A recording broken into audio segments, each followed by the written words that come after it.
Hi అండి అందరికీ welcome to Manna's kitchen. బాగున్నారండి అందరూ? నేను బాగున్నానండి. మీరు అందరూ బాగుండాలి. నా వీడియోలన్నీ మీరు చూస్తున్నారు, రెసిపీలో కామెంట్స్ చేస్తున్నారు. అందరికీ కూడా థ్యాంక్ యూ అండి. ఎవరైనా సబ్స్క్రైబ్ చేసుకుని వాళ్ళు ఉంటే సబ్స్క్రైబ్ చేసుకోండి. అప్పుడు నా వంటలన్నీ మీ దానికి వస్తాయి కదండి. అంతే. మన సబ్స్క్రైబర్లు అందరికీ కూడా అందరికీ పేరు పేరున థ్యాంక్ యూ అండి. ఇంకా ఒక లైక్ ద్వారా ఇంకా మనకు వీడియోలు వేరే వాళ్ళకి కూడా షేర్ అవుతాయండి. ప్లీజ్ అండి లైక్ కూడా చేయండి. అట్లాగే మరి మంచి వంటలతో వస్తూనే ఉన్నాను. ఈరోజు వచ్చేసి ఇప్పుడు సీజన్ ఏందండి మనకి నిమ్మకాయలు కదా, లెమన్ సీజన్. ఇప్పుడు చాలా మార్కెట్లోనైతే ఫుల్ లెమన్ వచ్చేసినాయి. మనం అది ఎట్లా స్టోర్ చేసుకోవాలి, నిమ్మకాయ పచ్చడికి ఎట్లా ఊరేసుకోవాలా, దానికి కొలత ఏంది నేను మీకు చూపిస్తాను. రండి ఏమేం కావాలో చూద్దాం. ఫస్ట్ నిమ్మకాయలు నేనేం చేసినానంటే, మనకు ఇవన్నీ మంచి నీట్గా కడుక్కోవాలండి. నిమ్మకాయలు ఫస్ట్ నేను ఏం చెప్తానంటే మీకు, నిమ్మకాయలన్నీ మనం తెచ్చుకుంటాం కదా, నిమ్మకాయలన్నీ ఏం చేయాలి, ఫస్ట్ కడిగి మంచిగా తుడుచుకోవాలి. ఒక పొడి బట్టతో మంచిగా తుడిచి కొద్దిగా ఒక హాఫ్ అన్ అవర్ ఫ్యాన్కు కొంచెం ఎండబెట్టుకోవాలండి. నిమ్మకాయలు వాటర్ ఎక్కడ ఉండొద్దు మనకి, ఎందుకంటే పచ్చడి పాడయ్యే ఛాన్స్ ఉంటుంది కదా నీళ్ళు తాకితే. ఏ పచ్చడైనా అంతే, మీకు చెప్తాను కదండి, నీళ్ళు మనకి ఎక్కడ మనకు ఉండొద్దు. అది మెయిన్ మనం చూసుకోవాల్సింది. అదంతా ప్రాసెస్ అయిపోయాక మళ్ళీ మనం ఏం చేసుకోవాలంటే, లెమన్ అంతా కూడా ఇగో ఒక్క నిమ్మకాయకు 4 పచ్చళ్ళు చేసుకోవాలండి. ఇట్లా అంతే, ఇట్లా చేసుకుంటే మనకు బాగుంటుంది. నేను ఏం చేసిన అంటే, మంచి విత్తనాలన్నీ తీసేసి మంచిగా క్లీన్గా మంచిగా కట్ చేసి నేను పెట్టినానండి. ఇవి ఆ నిమ్మకాయలు. ఈ నిమ్మకాయలు వచ్చేసి నేను ఒక 50 నిమ్మకాయలు తీసుకున్నానండి. ఇవి కొలత ఏం ఇంకా ఇప్పుడు నేను కొలత చూపిస్తాను, అంటే అందాజు చెప్తున్నాను. నేను ఒక 50 నిమ్మకాయ అయితే నేను కట్ చేసుకున్నాను. కొలత ఏంది ఎట్లా చూపించాలా అది నేను మీకు చెప్తాను ఇప్పుడు క్లియర్గా. ఇది మనం ఊరేసుకుంటే సంవత్సరం కాదండి, 2 సంవత్సరాలు కూడా ఉంటుంది మనకి పచ్చడి, ఏం ప్రాబ్లం లేదు. కాకపోతే అంటే కొద్ది తీసుకొని మనం పోపు వేసుకోవాలి. ఆ పోపు నేను తర్వాత చూపిస్తాను. ఫస్ట్ ఊరేసేది మీకు చూపిస్తాను నేను. చూడండి ఎన్ని విత్తనాలు వచ్చినాయి చూడండి మనకి. ఈ విత్తనాలు అన్నీ తీసుకోవాలి. నేను ఒక 10 నిమ్మకాయలు తీసుకున్నానండి. ఒక 10 నిమ్మకాయలు మనం ఏం చేసుకోవాలంటే ఇట్లా జ్యూస్ చేసుకోవాలి. దాన్ని ఇట్లా జ్యూస్ చేసుకొని నిమ్మకాయ రసం అంతా వేసి పక్కన పెట్టుకోవాలి. ఎందుకంటే ఊరేసే దాంట్లో ఇది కూడా వేస్తే మనకు గ్రేవీ మంచిగా వస్తుంది పచ్చడికి, అట్లా అనమాట. ఇప్పుడు ఏం చేద్దామంటే మనము కొలుసుకుందాం. ఇప్పుడు నేను మీకు ఈజీగా ఉంటుంది, ఒక గిన్నె కొలత చూపిస్తున్నాను. ఎందుకంటే గిన్నె కొలతతోనైతే ఈజీగా మనకు తెలిసిపోతుంది. మన నిమ్మకాయ కొలతతోనైతే ఒక నిమ్మకాయ చిన్నగా ఒక నిమ్మకాయ పెద్దగా అది మీకు అర్థం కాదండి. అందు గురించి అనేసి మంచి గిన్నె కొలతతో చూపిస్తాను. చూడండి ఇప్పుడు మనము ఈ కొలతతోని నిమ్మకాయలు తీసుకుందాము. చెప్తాను నేను మీకు ఎంత కొలతకి ఎంత మనం జ్యూస్ సాల్ట్ వేసుకోవాలి. చూడండి ఒకటి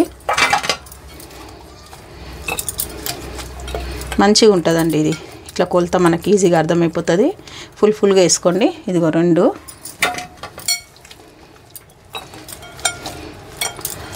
కదా, 3 గిన్నెలైనాయండి. నాకు తెలుసండి 50 కాయలు నేను అందుకే తీసుకున్నాను. అందాజు నాకు తెలుసు, మీకు తెలియదు కదా, అందుకని చూడండి కరెక్ట్ 4 గిన్నెలు అయినది మనకు.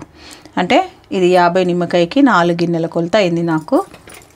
దీనికి ఏం చేసుకోవాలా ఇప్పుడు మళ్ళీ నేను ఇందులోనే వేసేసుకుంటున్నానండి. ఇవన్నీ ఎందుకు వేసిన అంటే ఇందులోనే కలిపేస్తాను నేను. ఇప్పుడు ఇదిగో చూడండి, ఇది రసం అండి. ఏమైనా విత్తనాలు ఉంటే కూడా ఇట్లా చెయ్యి అడ్డం వేసి తీసేసేయండి. అంతే, ఇది అయిపోయిందా మనకి. అంతే, ఇది సేమ్ అదే గిన్నె మనకి ఏదైతే మనము నిమ్మకాయలు కొలుసుకున్నామో ఆ గిన్నెతోనే ఒక్క గిన్నె ఫుల్గా ఉప్పు, ఎందుకంటే 4 గిన్నెలకి 1 గిన్నె ఫుల్గా ఉప్పు వేసుకోవాలి. కరెక్ట్ కొలత అండి ఇది మనకి. ఇప్పుడు మనం ఇది వేసుకుందాం. ఇలా మనము ఇప్పుడు ఉప్పు వేసుకున్నాం.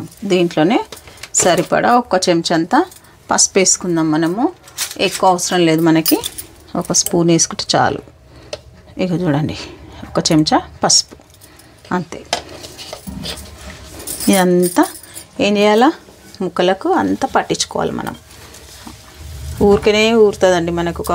ఒక 1 వీక్ అయిందంటే సూపర్గా ఉంటుంది. అంతే.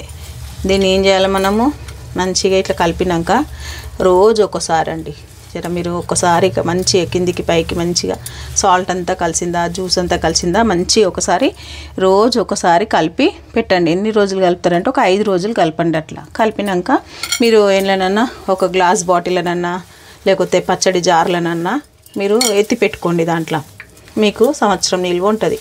కావాల్సినప్పుడు మనం పోపేసుకోవాలి అంతే. నిమ్మకాయలు ఊరేయడం ఈజీ అండి. కొలతతో వేసుకుంటే కరెక్ట్గా ఉంటుంది మనకి, అంతకుమించి ఏం లేదు. అంతా మంచిగా ఇట్లా ఉప్పు అంతా కాయలకు పట్టించుకోవాలి. కొంచెం ఇట్లా అనాలా, అలా అంటే మంచిగా మనకి సాల్ట్ పట్టుకుంటుంది. ఈ పచ్చళ్ళు అంటే వాటర్ ఎక్కడ మనకు తగలొద్దు, అదొక్కటే ముఖ్యంగా చూసుకోండి.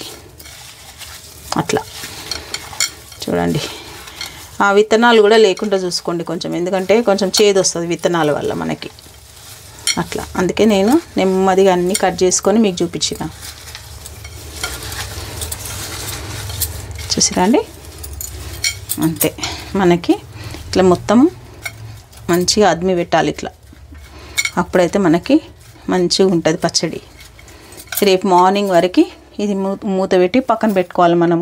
మళ్ళీ రేపు మళ్ళీ కలపాలి. చెప్పిన కదా 5 రోజులు కలిపితే మనకి పచ్చడి అనేది రెడీ అయిపోతుంది. ఊరబెట్టడం ఈ ప్రాసెస్.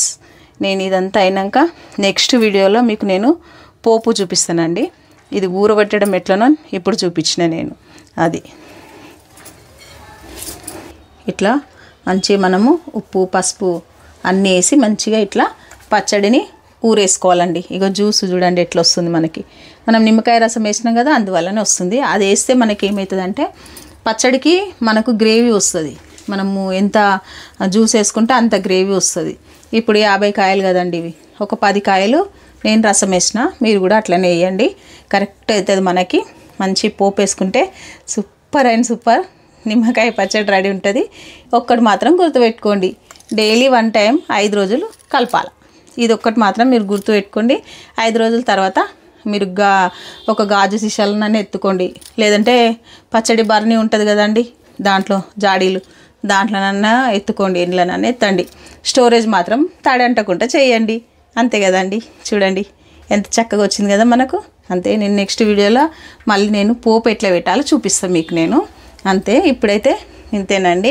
లైక్ చేయండి, షేర్ చేయండి, సబ్స్క్రైబ్ చేసుకోండి. ఇంకా నా వీడియోలు అందరూ చూస్తున్నారండి, మీ అందరికీ కూడా పేరు పేరున అందరికీ థ్యాంక్ యూ. ఇంకెవరైనా సబ్స్క్రైబ్ చేసుకున్న వాళ్ళంటే సబ్స్క్రైబ్ చేసుకోండి. లైక్ చేయని వాళ్ళు ఉంటే తప్పకుండా లైక్ చేయండి. మీ లైక్ ద్వారా వేరే వాళ్ళకు కూడా షేర్ అవుతాయండి వీడియోలు. అంతే. బాయ్ అండి.